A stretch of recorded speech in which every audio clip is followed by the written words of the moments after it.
Okay, just listen to this, my friends. All I am trying to do is find solutions for the problems that we find ourselves in.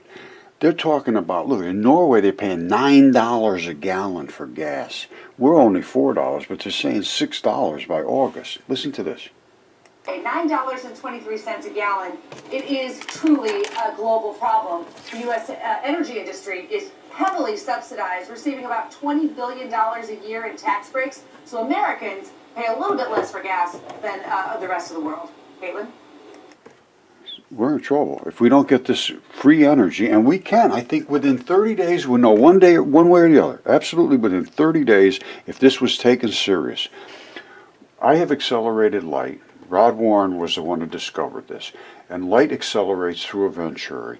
It separates its particles, supposedly creating 200 times more energy. We should be able to get free energy with this new energy harvesting device that they just created. I believe it was MIT. And all we need to do is spray that onto that little device, and all the electrons will flow through and drive motors, batteries, all that stuff. And there'll be an excess of a lot, I believe. If I'm wrong, I'm wrong. 30 days, you know, one way or the other. They're spending billions of dollars. We are screwed unless we do something. The country, the world is in trouble. And that's what causes wars and violence and hatred and you know, I want what you have and you can't make what you need, and, you know, starvation. Every bad thing happens when you don't have energy. And in addition to that, we're destroying the earth by trying to get more energy when we could just be using light. And I'm serious. I think this can happen, and I've shown it over and over and over, and I have no response from anyone that has any ability to help in this. That's my concern. That's what really annoys the hell out of me. Okay, the problem with the gasoline situation has brought this to a head. They realized that the particles in the standard model are just not correct. So they're trying to come up with a new way to think about it. And they're still missing everything. They're trying to stay with a giant positive core, and it's not. The nucleus is not a big giant positive. It's a dipole, and it's made of protons, yes, but protons are made of electrons, and electrons are not made of just negative particles. They're made of two particles. One of them is the opposite of the negative particle. They call them muon neutrinos, electron neutrinos. They've seen them, but they've seen them only with collisions of these kind of particles right here, hitting head on and seeing masses of debris and having no idea where they came from. We started with these particles of light and then watched them manifest themselves, and we could see them individually. Now, here's what they're trying to do, is to create a new standard model. This was the old standard model, but it didn't give any, the approach doesn't offer insight into relationships and all kinds of problems.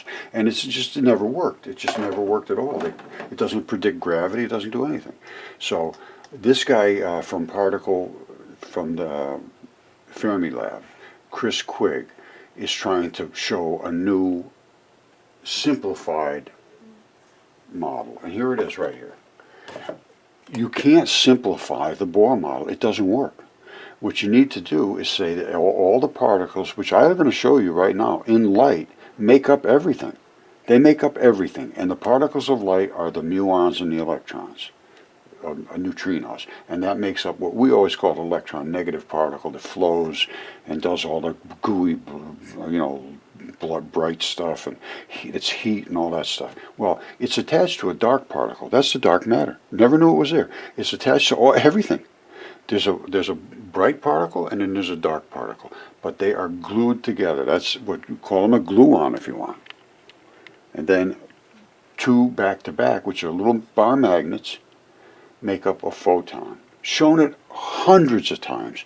Now we need to harvest this. In 30 days, we'd know one way or the other whether my stuff works or it doesn't work. Now, the things I'm saying are somewhat of a guess, but within 30 days we should know one way or the other. Now, this is from Don Lincoln at Fermilab, showing the point particle and the fixed particle. Well, I have shown that as well, and here it is right here.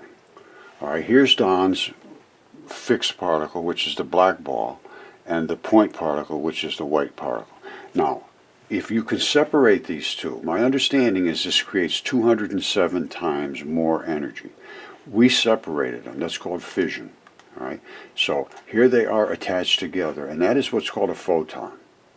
All right, remember I showed you the back-to-back muon and electron neutrino, a muon, electron neutrino. Here they are together, moving through the air forward, and the bottom part, which they would call a downspin, is concussing with the particles in front of it. Can you see that? You see the little particles in front of that glowy one? Up here, there's no glowy. All right, the black particles in front of it. All there is dust. All right, the black particle is saving, the white particle from being concussed. So as this charges up, because it's push to shove, it charges, it'll flip. That'll go front. Then it'll be upspin, upspin, downspin, upspin, downspin. Just it's continuously like that, very, very, very quickly. And this is the particle when you don't see it in this enhanced version. So what did I just show you? I showed you the fixed particle here, never changes. I showed you the point particle here. If we could separate those, that's fission, and we can. So we created here fission. The black came away from the white. That's the muon neutrino, electron neutrino. This is from CERN, not from me, or from Fermilab, one or the other.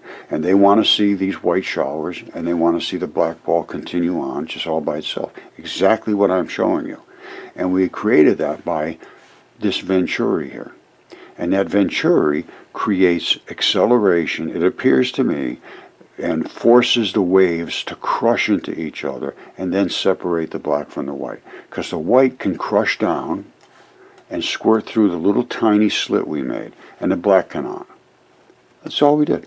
So there is no additional energy here to create the separation of powers. In 30 days, we should know one way or the other, because all we have to do at this point, we've already done it. We know it's factually, no question whatsoever, that is fission and fusion. All right? And if you can call it any other way, call it and tell me why I'm wrong.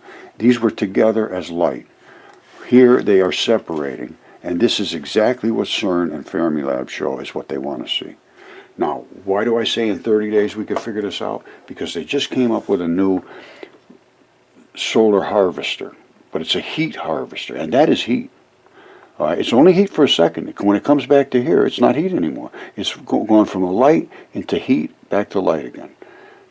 If we can get in the heat phase and absorb that absolute stunning amount of extra energy, we can power cars, houses, lights, boats, trains, anything you want. Literally for free. You would never have to stop to buy gas again for $9 a gallon, $6 a gallon, whatever they're going to get. Okay, cutting right to the chase. We are in trouble with gasoline fuel in general. What am I looking at here? I'm looking at Undecided with Matt Farrell. He's talking about using hydrogen as a fuel, but using it in how to store it. Not to how to create it specifically, but how you can store it and carry it around and use it as an energy source. Now listen to what he has to say. The Korean Institute of Science and Technology says that it's tested a new membrane that solves the corrosive problem in electrolyzer production. As I mentioned, most electrolyzers use PEMs, which allows positively charged... Now listen, he's talking about a membrane, which is here. Remember this. You see the size of oxygen compared to the size of hydrogen? That's why it can go through that membrane. Now watch. Hydrogen ions to pass through the cathode and ultimately combine with electrons to form hydrogen gas. All right, they're trying to create hydrogen gas. And the only way they can do it is to pump in electricity. We can do it without using pumping in electricity. They're taking the electric grid or generators or whatever to create electricity so then they can divide the hydrogen and the oxygen. We don't have to create electricity. We can do it by forcing it with a plunger. And this is the membrane. All right, you see the little tiny slots here? You see the big black balls? Those are the the oxygen. Too big, can't get through. The little red ones can squirt right through because they're actually little bitty ones. I'm showing them about the same size. They're not, they're much smaller. Oxygen is 16 times larger than a hydrogen. So if this slit can only let the hydrogen through and oxygen can't through, the oxygen will end up going out a bigger slit. So we pump, pump, pump, pump, pump, pump, and what happens here? Water's coming, being squirted in here, and it's being crushed. And then when it does it, boof, and where does it go? It's got to go somewhere. Oxygen, and what it does is it's called atomization. Actually, the entrance of the hydrogen would be right up here at the venturi, and it turns it into a mist. And at that mist, it separates it into, it's called atomization. That means it turns it into its atoms. It does the same thing to gasoline in a car, same thing. So what we're going to do is take that hydrogen out and burn it right on the spot. We don't have to store it. Who cares about storing it? If we can put these plungers into a car engine, and all it is the injectors. Right now they inject gasoline, squirt, squirt, squirt, squirt, squirt, every pulse of the engine. Well, this will do the same thing, only we'll be having putting hydrogen in. And it's the same thing, pulse, pulse, pulse, pulse. You put these new injectors in there and put a bunch of water, and you're ready to go. Now, hydrogen, though, is so explosive, it's too explosive. I'm not kidding you. It is so explosive, it will break the pistons in the engine. It is so completely explosive. So what do we have to do? We have to add something else to take either regular air from the air and just filter it in just enough so that it keeps this combustion from being so devastating, or add nitrogen or something to damp down this hydrogen, because I'm going to show you a hydrogen explosion going off, and it is just devastating. It's, I would say, probably hundreds of times more powerful than gasoline. Okay, so you saw Matt Farrell's design here. However, it takes electricity to create that hydrogen. We don't require any electricity basically at all. This would be the plunger right now in the car. Right now it plunges gasoline into your pistons. Right?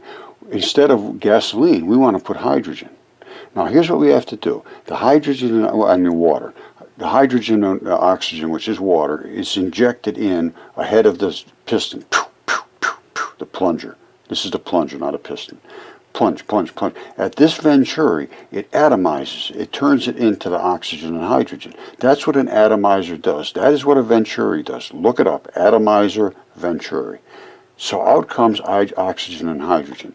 If we can create a membrane, see a membrane, small enough to only allow the hydrogen to get through, the oxygen has to go somewhere else. We put a bigger output to the oxygen and let it get out of there somehow. I'm not exactly sure. It's going to require some engineering. You're going to have, one-way valves here and there, so it can only go out, nothing can come in. It can only go out, nothing can come in, that type of thing. Squirt, squirt, squirt. Separation, separation, separation. Filter, filter, filter. Hydrogen goes out. Oxygen, the big boy, goes out that way. This is 16 times bigger than these. You just make a very finely tuned membrane. So what did we do? We turned hydrogen into oxygen and hydrogen gas. So now the gas can be burnt in the piston, but it's too powerful. Hydrogen is just too powerful. It breaks the pistons. It's absolutely stunning explosion. And so we have to add something back in at this point before it gets into the piston. And it could be just the air from the outside air. I don't know what we'd have to add in there. It would have to be tuned in so there was just enough to keep the explosion going very good and enough to keep it so that it didn't break the pistons. And I'm going to show you how hydrogen can easily break pistons. And my father did this. In World War II, he ran a car on water, but they kept playing around and they never could get it right. I guess they ended up using turpentine and water. But the water itself caused the pistons to actually break. And they didn't understand it. It was just too explosive. All right. Everybody knows how gasoline burns. It's a liquid, and when you put a match to it, it poof, pops up pretty quick. It's pretty explosive, but not like a bomb. Now, when your engine sucks that gas in, then a spark comes and pushes the piston down and forces the expansion. Now, watch this expansion, and you will hear a noise that'll blow your eardrums out, and literally can blow your eardrums out of your head. And he tells the students, keep your mouth open when I do this, because it could blow your eardrums out, and they think he's kidding. He is not kidding. Watch this. They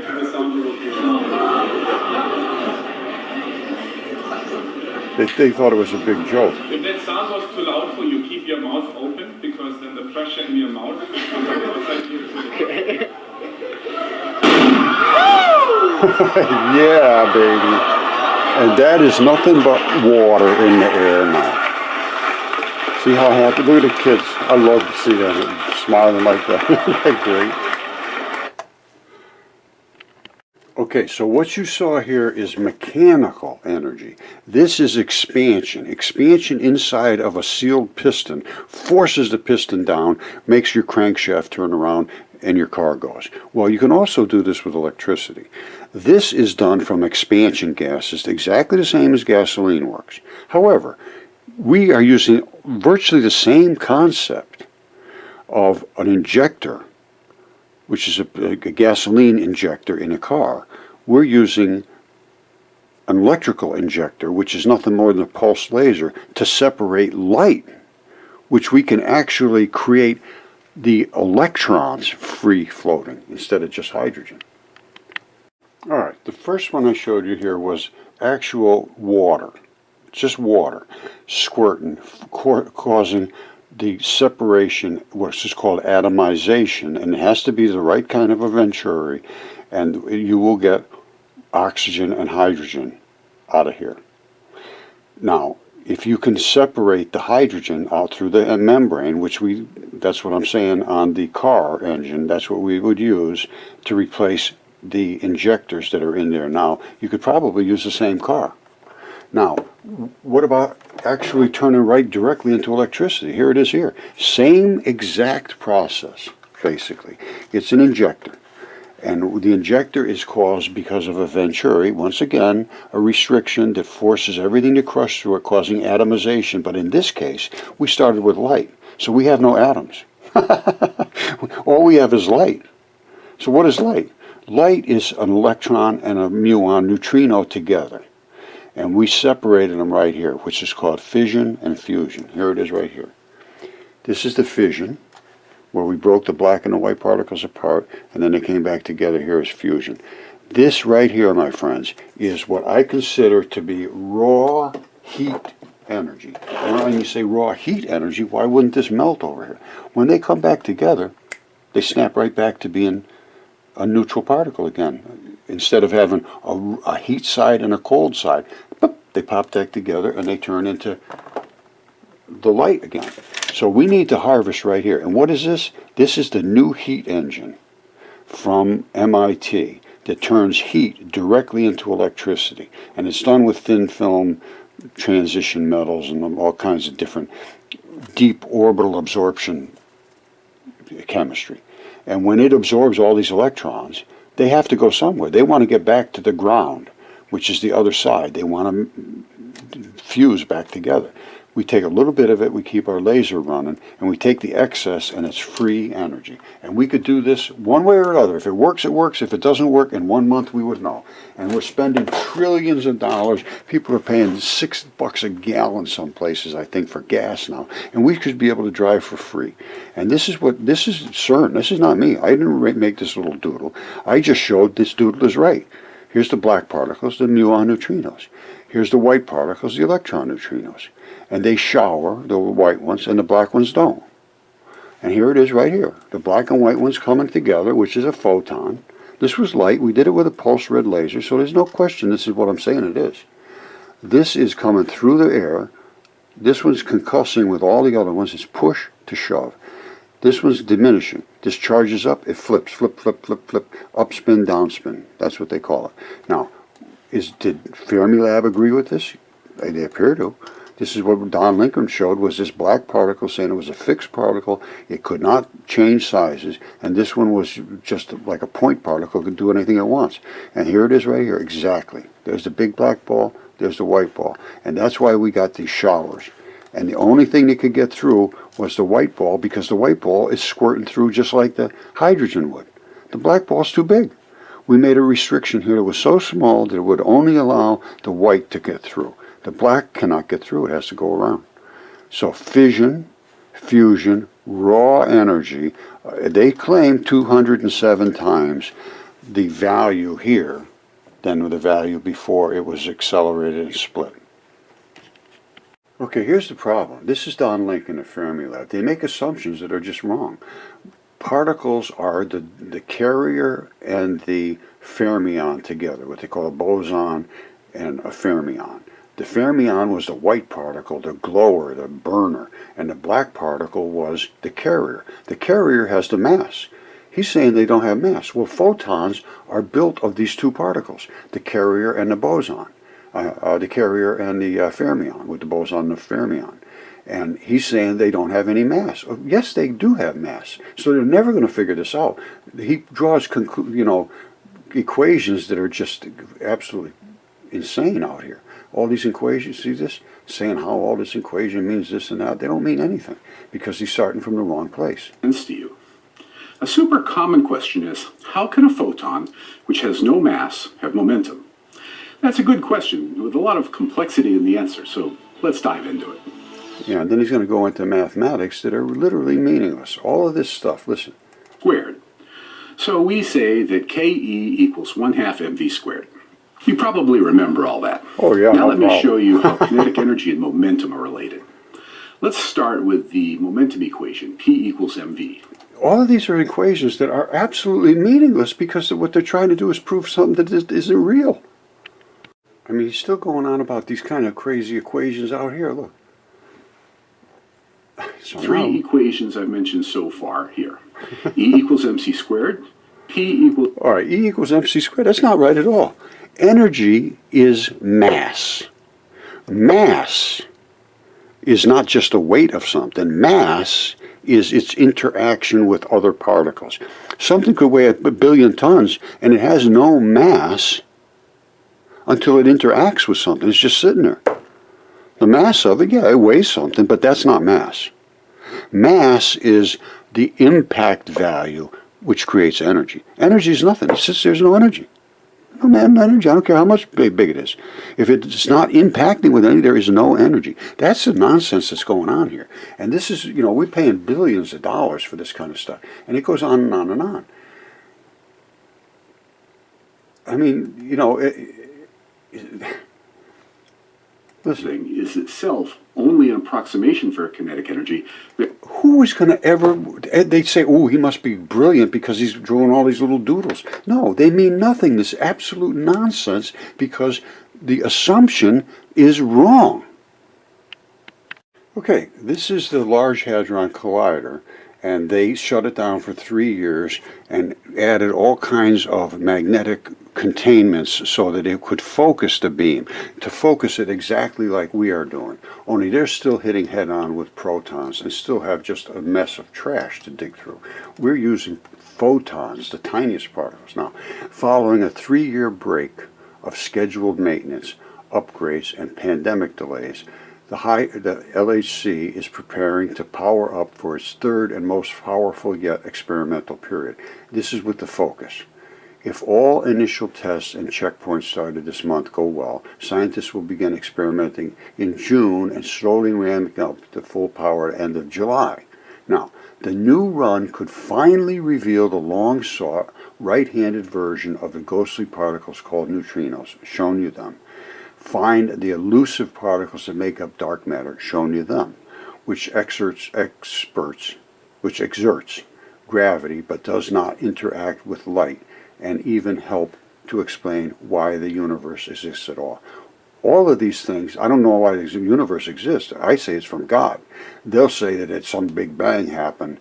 Well, nobody's ever going to know this. There is no way that that will ever be known until you meet the guy that created it. He can explain it, or she, or whoever it was. Now, this stuff here, yes, I've just explained it. I've shown it. I've absolutely just shown that. All right, hold on. All right, they want to see the neutrinos. There they are. The black one and the white one is the muon neutrino, electron neutrino. Here they are as part of light, which is a photon. Half of that is an electron.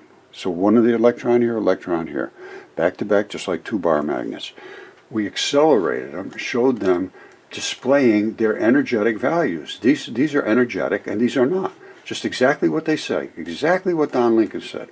And here it is, accelerating, exploding, fission, fusion, raw energy. And if I am right, we would know within 30 days, total, 30 days, yes or no, we get free energy or we can't. This is the heat engine that MIT just developed. And I say this right here is totally raw heat. And let me show you why I say that. Don't forget, the white particles hate each other. They will always go to the outside and the black will be on the inside. If this exploded, the white ones would go first and the black ones would follow them. What do the white look like when they impact first? And then what do the black do when they impact next? All right, I'm going to leave it at this. I say something about this size using lasers and this new heat engine, which is a tiny little thing. You blast right on top of it with that white, showers that I was showing, electron showers. They just burn. That's all they do is burn. They won't push it. It'll just burn. And that burn is energy, is electrons. And for them to get back to the other side, we run them through our circuits, our motors, our whatever motors or lights or, heating, anything we want. It's just electricity. So we can cut out all that middle stuff. We don't have to store any hydrogen. We don't have to do any of that stuff. We have to probably create some batteries just to have a backup in the case of something goes wrong. But you could have a ton of lasers. I mean a ton of them, hundreds of them literally, and hundreds of these, and then you just take out whatever electricity you want. You just plug right into here and it just keep doing. And it'll just run all day long. There's no stopping. It's continuous going through that.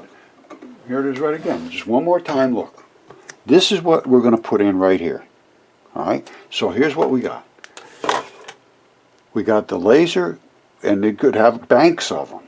And then we could have banks of these through the Venturi, creating the separation, the fission, and then it takes that fissionable material and absorbs it into that heat engine.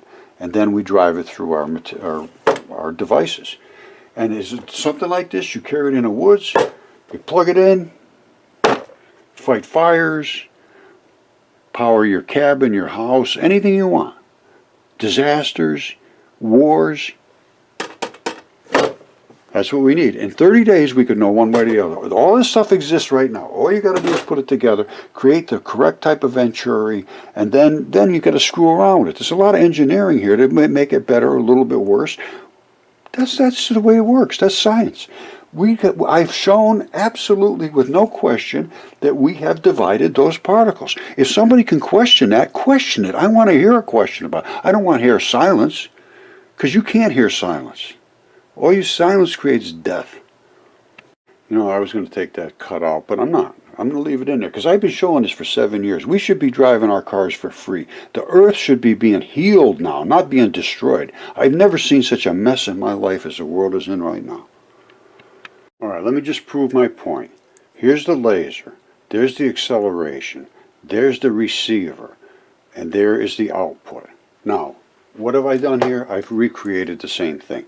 These are light emitting diodes, but light emitting diodes are also receivers. If I shine light onto that, it will turn it into electricity, which it is right now. You see that? 0.013 volts. All right, let's go up to the 20 volt scale. Let's go to the 2 volt scale because it's more precise. 0.013 volts right now. And why? Because I have taken the output of this and just the ambient light. Watch, if I close this up, look, it goes down to 0. You see it? I'm not getting any light hitting it. Now I got light hitting it. Now guess what? If I take a laser like this and I hit that thing, watch what happens to that. Look at that. It goes off the scales. We got to go up to 20 volt scale to be able to accept this. And this is just a regular cheap laser. Boom. Look at what it's doing there. 2.45 volts. You see that? 2.45 volts. That is enormous amount of energy. Now, through the Venturi, we may even be able to create 200 volts. I'm serious. It's just unbelievable when you separate those two particles, the increase in energy. And this is the device on the other side that'll pick it up. And it's just basically that. It's just basically that. Our laser will hit that. And we will get a hell of a lot of energy. See this? Boom. 2.45 volts. A red laser, watch this, the red laser won't even do anything. This is a red laser. See the red? I hit there, I got nothing. Nothing at all. Zero. It doesn't have the input. We need a high-powered laser. The green is powerful enough that it can do that. Boom. 2.45 volts. We go to blue, we may even get more. Or actually, this is blue. I'm sorry. The green would be a little less. Here, just to prove to you that the green and the red are different. You see, the red is just being pushed out of the way. The green's coming through here so hot that it doesn't re-impact until way out here. The red is just get out of the way. And it making it turn into vortex particles. Normally, you would never see them spinning like that. Let me see, I think I have a better shot of that. No, that's just a green.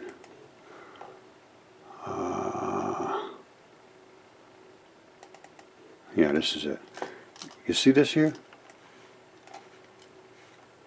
Those aren't supposed to be spinning like that. They're supposed to be spinning, you know, this way, just like a regular spin. This is being pushed out of the way and making them spin into circles.